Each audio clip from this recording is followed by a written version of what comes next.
Have a roll call? Mayor Hassler. Here. Alderman Grimminger. Here. Alderman Mooney. Here. Alderman Donovan. Here. Alderman Jokers. Alderman Hook. Here. Alderman Stupi. Here. Alderman Prince. Here. Alderman Rozika. Here. Mayor, we have a quorum. Very good. I'll have a chance to look at the agenda. Motion to approve. Second.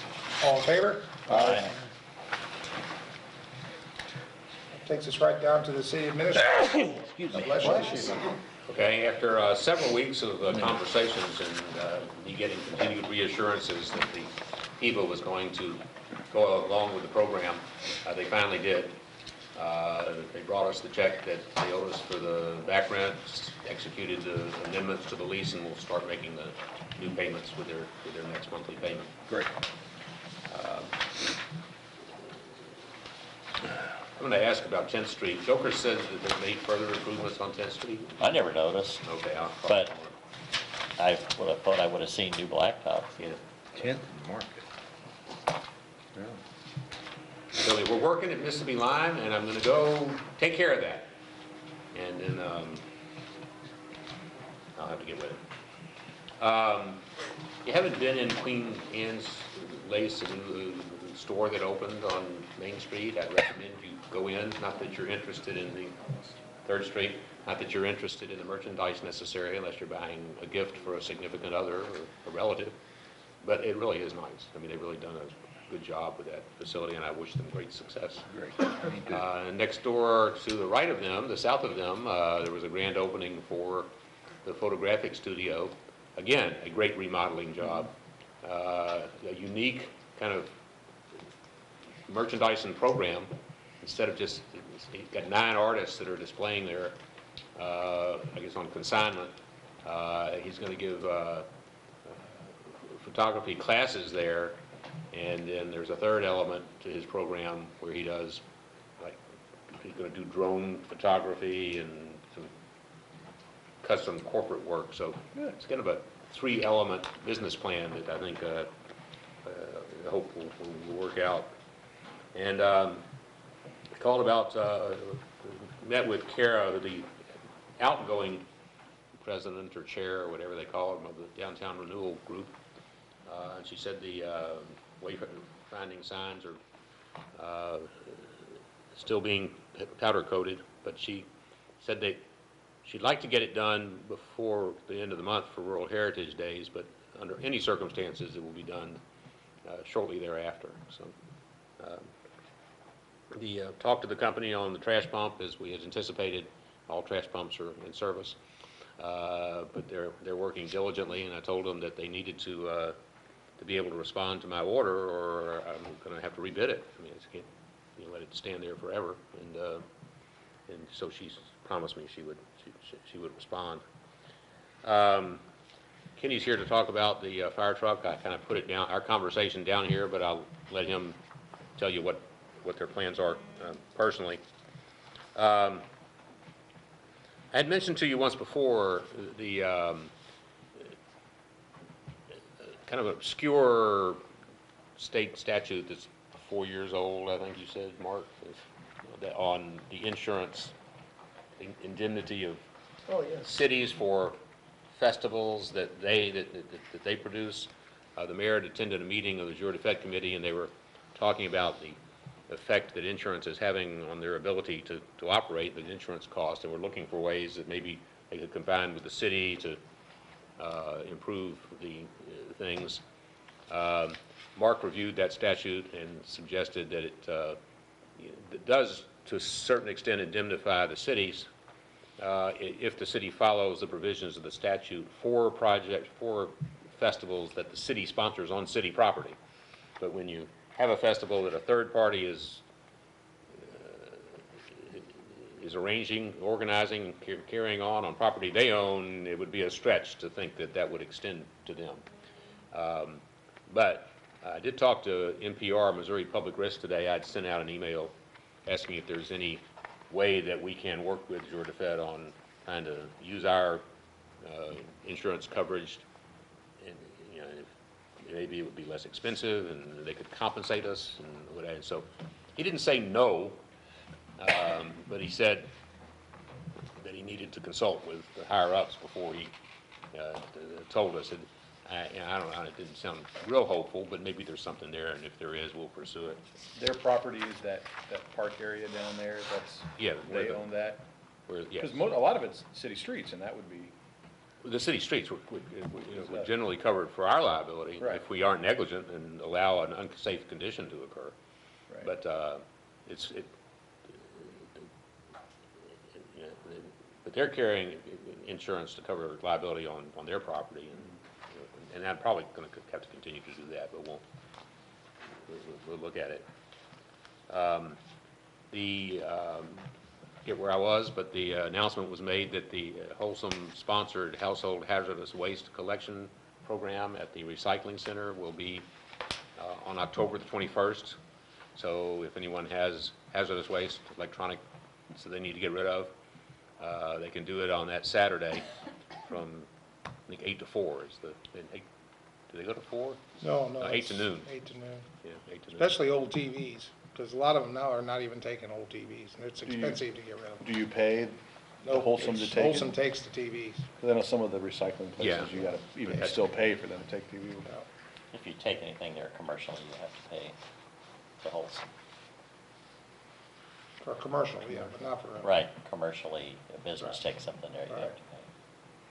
And finally, we received notice, you recall that we applied for this Delta Regional Authority grant for training for hospitality workers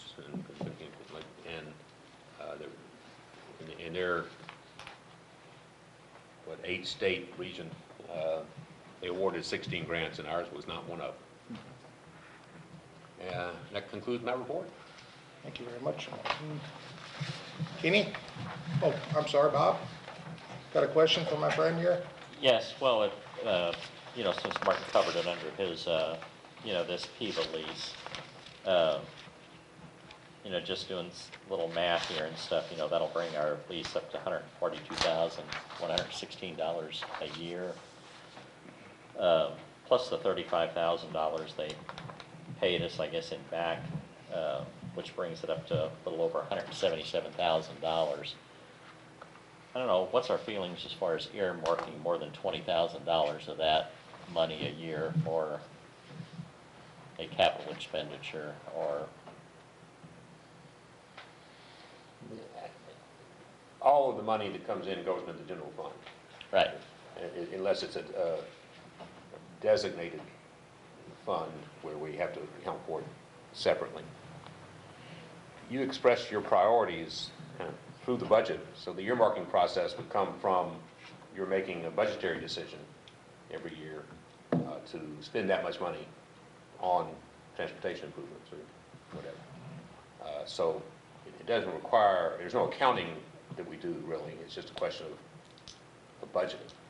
Right now that revenue, not the additional revenue, the $9,000 a month, we just was part of our anticipated revenues, was part of the budget you considered. right, If you wanted to, with this new money coming in, go back and amend the budget in the line items about which you are concerned, certainly do that, because we're going to get that extra $3,000 a month about. The $35,000, I was telling the mayor earlier, we kind of budgeted drawing down our capital reserve by $40,000 Right. this year, and I kind of saw that as being covering almost all of that to keep us with the going into next year. If we spend every penny that we budgeted with the almost the same reserve that we ended last year with. But that's a policy decision for the board, and I will support whatever you want to do. well, but I mean, let's say we have a major expenditure there on the building, how old is that building, Dick? Gee, the original building was built by the IDC back in the 70s. Then MECOM added on, I don't know, maybe 10 years ago, maybe a little longer. But the original building then sat empty without a floor in it for several years, and then Built Best ended up, I think, was the original. They had their glass factory over there for a while, but I don't, I mean, it would have been back in the, late 70s probably, the original building. Because we've got a building, basically about in the same time frame of that, and on one, we just had to spend $50,000 coating the roof. You know, you get up there, there's rust on it. I mean, it's a lot more expensive to replace the roof on a building like that, but just kind of, We did have all that inspected when we acquired it, and there's, At $17,000 yeah, we on spent it, money something like that. on the roof. Ours was the fasteners, they have that neoprene, or whatever the yeah, plastic. exactly the same thing as And ours. they were failing, so we had to replace a bunch of them. Right. Before we sold it to them. So that, but I think they are responsible for routine maintenance, we're responsible for a roof failure or, Right. you know, something, so it's a potential liability. Right. Because I know it is a huge cost, you know, to do that, because we're looking at another one. And that was only 20,000 square feet, not alone 90,000 square feet, but it's $3 a square foot now, you know, to do the fasteners and seams and coat it, but, Yeah, we just fixed the ones that were leaking, we didn't, you know, the ones that weren't leaking didn't Right. get fixed, and they might leak in the future. you know, I kind of looked at that lease thing as basically almost a windfall, you know, income for the city, and I just hate to see it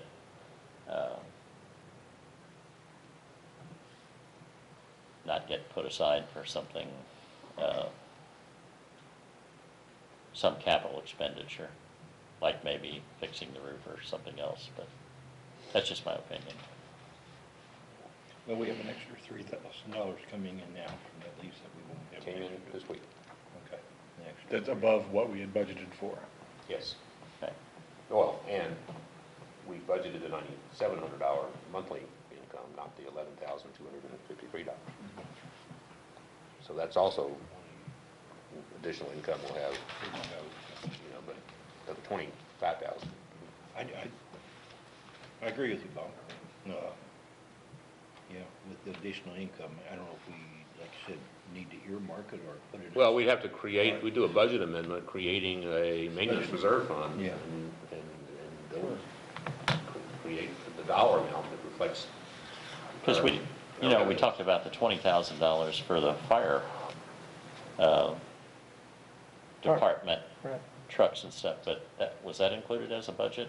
It's just a budget line item. Budget, okay. That's already coming out of, it's already budgeted out of the Out of our general $9,000. revenue, yeah. All right. But I don't know that it's not a bad idea to maybe start setting some money aside for future maintenance on that building, Yeah, just to have I it. think it's a good idea. Yeah, Well, I why just don't we can't make a- imagine that roof I mean, we'll looks just like, make a $50,000 budget amendment for that, which is the 35,000 we've received and 15,000 of what our revenue, anticipated additional revenues are on the lease. Okay. If you have to go- 116. I don't know, I like your idea of putting the 35 back in to make us even Okay. on the reserve. but Right. I do too. Maybe Yeah, I do too. put 20,000 into a maintenance Yeah, we're gonna be fund. bringing in, how much per year, 30-something thousand? Well, it's, yeah, I mean, I'm just counting increments above what we've already budgeted. Right. We anticipated, Sue calculated the revenues based on the old lease. Right. And now we have additional $2,500 a month. Was the old lease It wasn't. exactly 9,000? Huh? What was the old lease? 9,700. What's the, that's the upper 20s. Yeah, I'd be, yeah, say, put that $25,000 in there. In that fund. it'll be on, budget amendment will be on your next agenda. 25,716 is what I come up with. Any other questions? Kenny?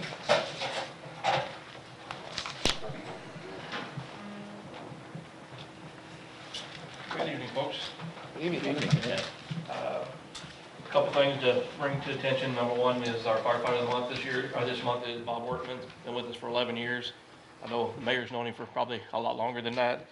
He used to work for me a long time ago.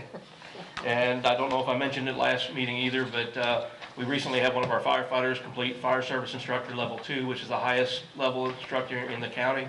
Justin Donovan started in June and took his state certification last month and completed that, so we're proud of him.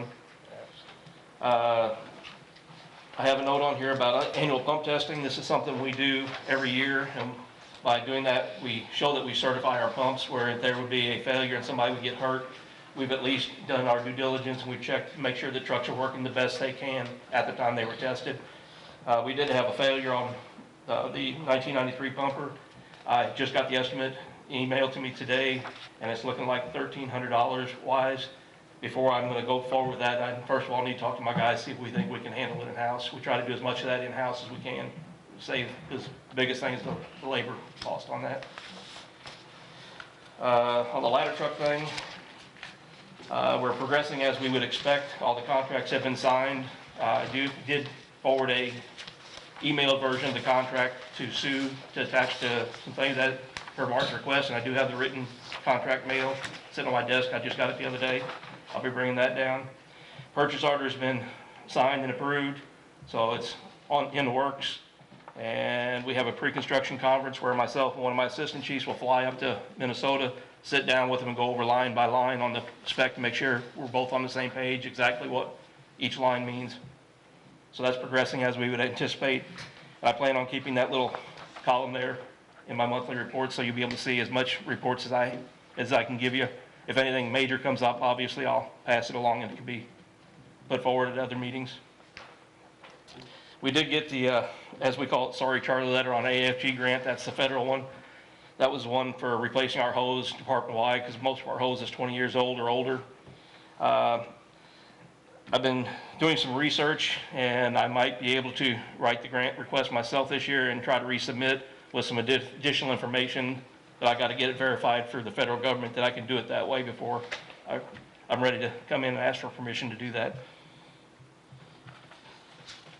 Any questions on anything? I was wondering if, since you got the engine ordered, I know you don't have it yet, if you could contact the ISO and tell them, because when the other one was taken out of service, they were informed right away, which then affected our ratings. And I don't know how often they reassess that, but maybe you could kind of get a leg up on it and say, hey, you know, we got this ordered and we're moving in that direction, because obviously one of the driving forces behind this was we want, aside from you guys having good equipment, we want to try to get that rate back down. You know? So I can make a phone call to yeah, them. that would be great, if you at least get the wheels rolling, you know? From what I understand about it, I'm new to the ISO game. Yeah. They will come back and reevaluate, but they won't actually put it in progress until so many months before it actually arrives. But we can get the wheels turning. Yeah. That's not a problem. I mean, whenever it's appropriate, but I think that, I mean, don't you think that'd be a good idea to kind of? Yeah, I'll start working on that. Great. While we're kind of talking about that too, we had a county chiefs meeting last night, 2 nights ago on Tuesday night, and I approached some of the county fire chiefs, and I'm seriously considering bringing in extra trucks into the city to assist us, which will also help towards our ISO rating. The more trucks you have coming in, the better rating you can get also. Well, that So, sounds good. and all the counties, yes, Go ahead, finish. all the county fire chiefs were open to that idea. I haven't gone through with it yet. I'm researching whether or not that's going to be something we want to do. But what that does is bring extra manpower and equipment in to assist us, because during the daytime, just like any other volunteer service, we're really hurting for manpower, and that would be a way to boost our manpower response. How does that differ from our mutual aid agreement? The way we're talking about doing it right now is mutual aid, and we get on scene and we look at it and say, yeah, we need more help. So then we call, and there's a delay factor in there. What we're talking about doing is automatic aid. So when the tones go off for St. Genevieve City for a structure fire, we would also have an incoming department page at the same time. So it comes in at the same time, and it gives us credit for having more trucks on the initial response rather than getting there and finding out we need them and delay the response. And likewise, if they have a call, we'll get We would be expected to in turn go out and help them too. But the number of structure fires in the county, if I had to guess, I'd say countywide, there's probably only 25 or 30 max in a year in the entire county. So it's not like we're going to be running them every day. But I see that as a win-win for us, helping them out, and they come back in and help us out, and it helps get more equipment and manpower on the responses too. I think it's tremendous when you everybody working together. I think that builds relationships, and that's a win-win. I agree with you. Heretofore, the mutual aid agreement has just been kind of a handshake and a head nod. I mean, I've never seen a document where we pledged our aid to them and they pledged their aid to us. I know there's been some written ones at state level. I don't know about the local. Honestly, I have never checked into that, but I can start looking into that and see if we have them on file somewhere. Okay. I know that we do it on the state level because we do it as far as not only mutual aid for trucks and equipment and manpower, but also for the use of radio frequencies and things like that. Yeah, I know we're part of the whole state Yeah. mutual aid thing, and everybody kind of, if something happens in the city, Arnold responds, and then Dunklin backs them up, and we get it. I'll do some research, see if I can find whether or not we actually have written ones between each department. If not, and that's something the city wants me to pursue, we can definitely do it. I'm sure we won't have any problem with the county chiefs signing.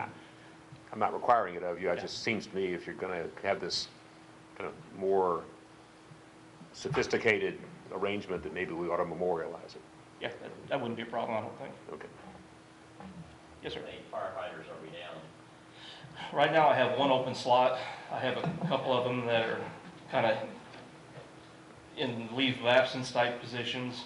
I've had some guys that have come and worked out. One of them is actually a firefighter on another department, and he lives in town, and we put him on, but he's asked to step down.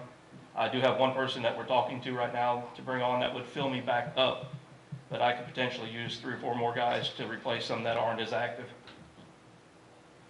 Right now, we're rostered for 29, and I have 28 on my roster. Is that enough? It's never enough, but the problem is, it's hard finding volunteers that can give as much time as expected. We laugh about it when I got on the department 30 years ago. We always joked it was 1 night a month, coming in and doing training, come to training 1 night a month, and here lately it's been sometimes 2, 3, 4 nights a week. We've got something going on, whether it's a meeting for me or public relations going on or something. And it's a big commitment. And with everything going on with people nowadays, with kids in football and basketball and all that kind of stuff, and it's just hard to find people. Sometimes it's fun, like McDonald's.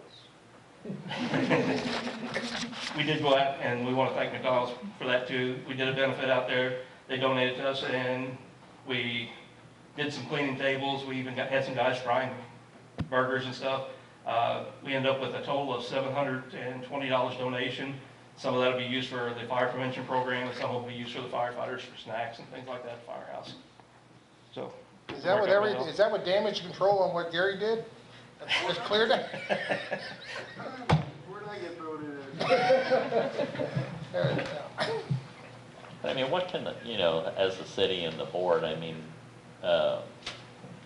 what can we do to get these people involved? Seriously. It's a nationwide thing.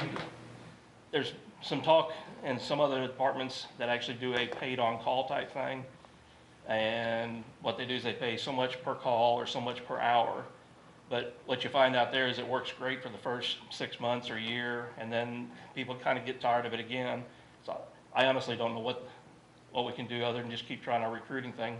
The Facebook page just seemed like it's helped us a bunch, getting that out there and letting people see what we're doing. And we talk to people as much as we can, but it's been an ongoing problem the entire time I've been on the department. I mean, I've seen some like recruiting efforts where they put up signs in the community, advertising the position for volunteers. Some communities have like junior firefighter programs where they get younger kids involved, hoping that they'll get the bug and want to become adult firefighters when the time comes. I've thought about that too, and there's definitely pros and cons on that. I would like to maybe do that somewhere in the future, but then again, it takes another person to operate that program in addition to the rest of it. And then there would probably be some additional liability to the city too, because if they're working around city equipment and doing things involving fire service, insurances and things might be an issue too. I can definitely look into it. I'm always open to suggestions and ideas. You know, but still, at this, in the same respect, we, if we're only one person down, you know, it's great. That you can keep 27 people there. You know, I think that's great, you know, we're not losing a lot and we're not gaining a lot, but that's great, you can keep that many people on board. And as far as advertising, I think everybody knows that you're welcome to be a volunteer fire department person if you want to be. You know, that's common knowledge if you live in town.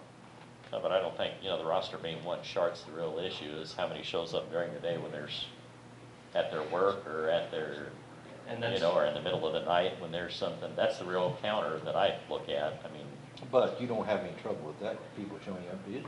not really. There's certain types of calls that we have some issues with, and guys, right before they get ready to go do their day shift, if we get a fire alarm sounding and it's not a for sure call, some guys are a little hesitant to be late for work in order to go to a call. For structure fires, especially during the evening, because most people work days, evenings is not a problem. We'll get 18, 20 guys. Are most of the people in the volunteer fire department, if they have to leave for a call from their work, are they eligible to do that? I mean, do most of the employers go along with that? It's up to the individual employer. Right now, we've probably got 2 or 3 is all that can actually leave their full-time jobs. Really? Yeah. And a lot of the guys that used to be able to leave their full-time jobs are the retired guys that are still there now, but when they get older, it's kind of hard to put them in turnout gear and send them into a fire when they're in their 60s and 70s. I'm surprised they wouldn't let them leave. that's what I'm saying, being one chart on the roster is not a real measuring stick, I don't think, but. I'm always open for any suggestions anybody comes up with. We've been trying, and considering where we came from, a few years ago, we were down 2 and 3, 4 on a regular basis. So we're doing better than what we were, but I could always use more people. More is better. One other thing that was brought to my attention right before I came in here too was had somebody recently get a call with my name coming up on the caller ID saying the fire department was checking in the insurances or something like that. If our fire department does anything where we're going out and doing surveys and stuff, you guys will know about it before I do. So go on the record as saying the fire department in St. Genevieve is not doing any registrations for anything, looking at insurance, asking for money or anything like that. A lot of scamming going on out there. Yeah, I actually got a phone call that showed up as Mississippi Lime, and I'm one that kind of scans my ID a little bit too, and on Mississippi Lime, that might be something important, so I answered it. It was another telemarketer too. I've had my own number call me. Have you had that one yet? That's crazy. When you look at it, sheer phone number. Yeah. So, for the record, St. Genevieve Fire Department is not doing any kind of research or asking for any money or anything at this time. And if there's ever a doubt or question, you can contact City Hall and they can get hold of me or whatever. We can double check it, but we're not doing anything at this time, so.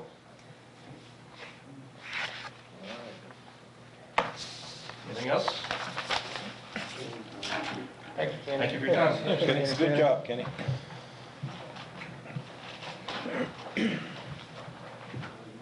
Hi, Arlo. So, pretty simple tonight. Not really, I saw you guys 2 weeks ago. Gave you an update then. And so this is the month of September. Just, there were 3. Martin was kind enough to handle the Heritage Commission meeting last month for me. And there were 3 applications reviewed and 3 administratively. I encourage you to attend or watch the broadcast of the next planning and zoning meeting where the plans for the What's a heritage in? the Heritage Commission. For the museum? Oh, the Heritage Commission, yes. Where the plans Monday night. are being presented for the revisions to the Kenning building. It's pretty exciting, really. It really is. Pretty And, impressive. and the drawings are actually on the counter Stop by by my and look at the desk. drawings on your way out. Look at those on your way out. Their plans are, it should be really beautiful when it's finished. Yes? I don't know if this is the right time to bring this up and stuff, but, talking to both parties and stuff, the Steve Wallen issue. I don't know, I have a hard time understanding him being cited, and, I know there's been some public comments made about him and his, business, his rental business and stuff, but, was that really the right move on the city's part? Well, he was issued a notice on the exterior items and the complaints that were, since the fire, there's still a gable vent that's open, allowing birds and rain to enter, squirrels, whatever. There were 2 basement windows that were still missing whenever I went back over. And there's some windows missing on the enclosed porch, you know. That's what he was cited for. Which, you know, it wasn't, they weren't closed up, and they should have been closed up just to make sure that nobody can get in, make sure that animals can't get in, you know. Is this part of that gutter thing with Yeah. Bob and all of that? Okay. Yeah. Because, you know, the whole circumstances that's happened in that neighborhood, I don't know. There's just a lot of questions. Ton of questions. You know, what are your reservations about it? I mean, if these things were not correct? I didn't know what the Oh, I specifics of it see. were I and stuff see, like yeah. that. I was just questioning. I was just, Anyway, it was, So I understand we enforced our code, That's correct. right. right. and that's what we need to do. Yeah, And- absolutely, yeah. Notwithstanding this situation, you know, we're often called to try and solve problems that aren't the problem for government to solve, it's the problem the neighbors should solve. Right. Right, I thought that's where we were. We but it attempt was- to mediate to the extent that we can, and sometimes our lack of action is criticized, you know, because people want us to solve their problems for them. Right. In this case, Carla, you know, we talked a lot about whether to do this. The other thing we do is we work with people. I mean, we Right. say, you know, I'm talking to my insurance company, Right. you know, about and we work with them, and it doesn't really come to public attention until we've exhausted weeks, sometimes months of effort trying to get compliance. So, you know, this was kind of one of those that I'm still arguing with my insurance company problems. Right. Well, okay, but you got to secure the structure. Right. Hey, Carl, may I ask Yes. a question? The house on Leahy Street that partially burned. Yes. What is going on with that?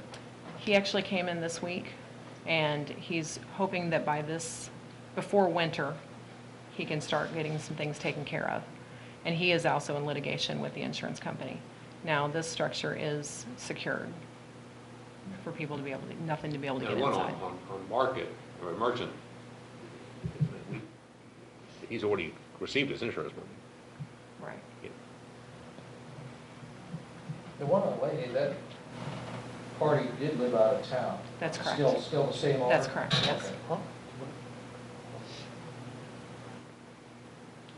No, I just made a point, after he had talked to me about it, made a point to go around and just look at his other rental property and stuff, because it was kind of alluded in the meeting here that he was a less desirable. Right, That's not the case. right. You know, not the case at all and Exactly. stuff, and I think that needs to be clarified. But, you know, it's an issue between the two homeowners down there, whether we want to admit it or not, and Bob, that's exactly what I'm afraid it's going to get, and I just think we need to back out of it completely. We're I done. mean, Steve has told me he's scared to go down there. So, leave it at that. So always two sides to everything. I believe there is. Yeah. Anything else? No. Thank you. Thanks, Carla.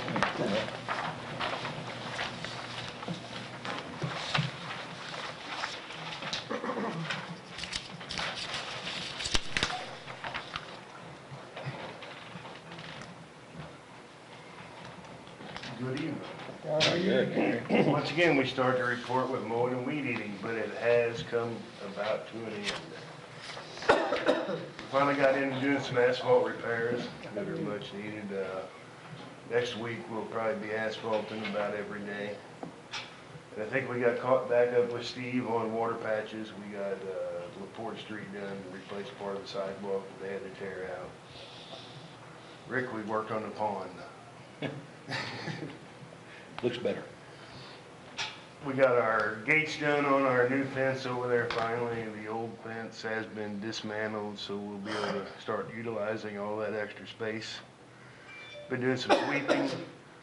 We cut down some trees on a buyout property up on Main Street that was conflicting with a neighboring property with an insurance company, so we just eliminated that problem. Been doing some repairs of street lights, overseeing the asphalt projects that went great. Rick had called me about watering all the new trees we put in at the cemetery when it got so dry, so had a couple people get all those watered. We made a concrete bowl for the dog park. We'll get it down there probably tomorrow. You can fill it up with water and let your dogs drink. It has a hole in the bottom that'll drain out slow so there won't be standing water, and get that ready for them to go. Okay, another community I saw where they had these bags around from trees. Yeah. I guess they just fill it with water, and it eventually, gets down. It just got to the point where we just had no rain for a while. And Yeah. those trees were really starting out, but the cemetery were really starting to get stressed, really bad. Kind of plant. Pin oaks. Pin oaks. Yeah.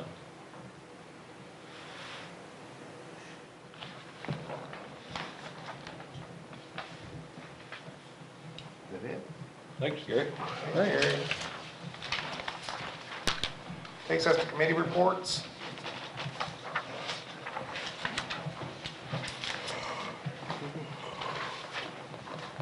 I have nothing tonight. Anything you want to report on committee? That's for them to be on committee. Well, I know that, but you go to a lot of the committees. I know, but I report. No. Okay. Have nobody here for public comments? So that takes us to the consent agenda. Move to approve? Second. All in favor? Aye. Carried.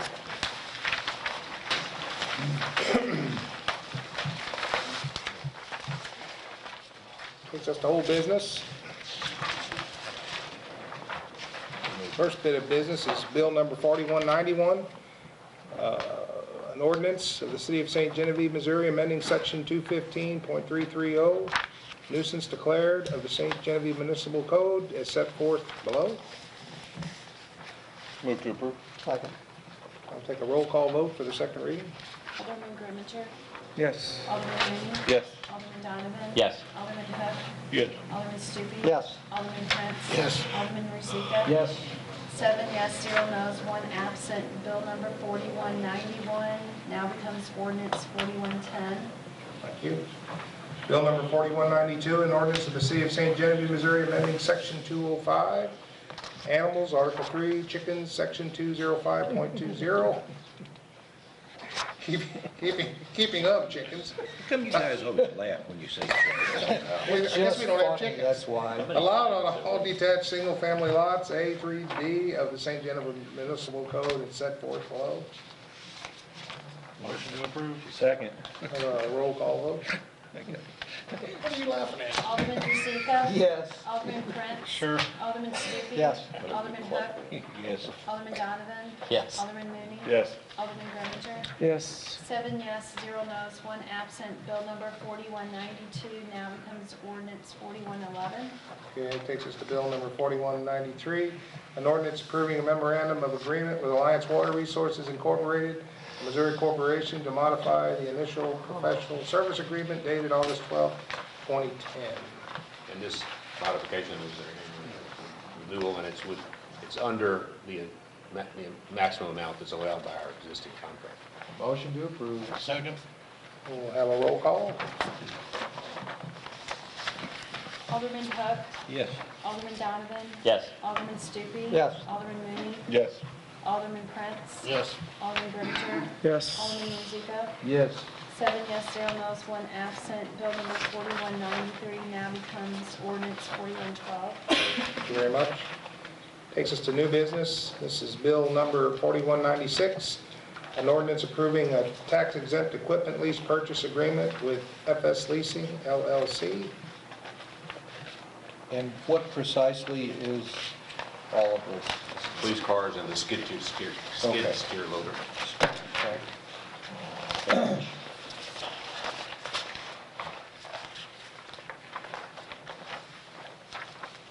Motion to approve? Second. All in favor? Aye. Motion carried. Do we need a second on this? It would be a good idea because all of the financials are designed for going into effect tomorrow. I'll make a motion for a second reading. Second. All in favor? Aye. This is bill number 4196, an ordinance approving a tax exempt equipment lease purchase agreement with FS Leasing LLC. Motion to approve? Second. Have a roll call? Alderman Grimmer. Yes. Alderman Mooney. Yes. Alderman Donovan. Yes. Alderman Hook. Yes. Alderman Stupi. Yes. Alderman Prince. Yes. Alderman Rozika. Yes. 7 yes, 0 no's, 1 absent. Bill number 4196 now becomes ordinance 4113. Thank you very much. Bill number 4197, an ordinance approving change order number 1 to the contract with Jokers Incorporated to allow an overlay of LaFleur Street in the amount not to exceed $63.20 per ton. As you know, this work is done, it's just bringing the paperwork into line with what we did. Motion to approve. Second. All in favor? Aye. Do we need a second on this? All right. Takes us to bill number 4198, an ordinance of the City of St. Genevieve, Missouri, amending Chapter 500, the Building and Building Regulations, Article 2, Building Code, Section 500.110, Codes A and 1, Section 500.110, Codes B and 1, Section 500.190, Construction Permits A, Section 500.190, Construction Permits G of the St. Genevieve Municipal Code as set forth below.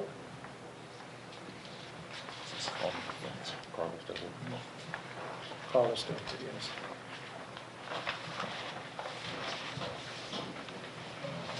So this is what we talked about before, the items that have changed on here, we took out types of related fencing material and changed it to 2 styles of fencing material. On the back page of it, it has under item number 2, we removed the chain link with slats from that section, and then added a section 3 for temporary construction, fencing of any material is allowed. Those are the only changes. Motion to approve? Second. All in favor? Aye. Motion carried. Any other business? Any communication? Anything? You got nothing? Okay, I'm gonna need a motion. To adjourn or? No, to go closed to a session? closed session Motion for closed session? Second. for the purpose of Personnel. personnel. Yeah. It's on the topic, I believe.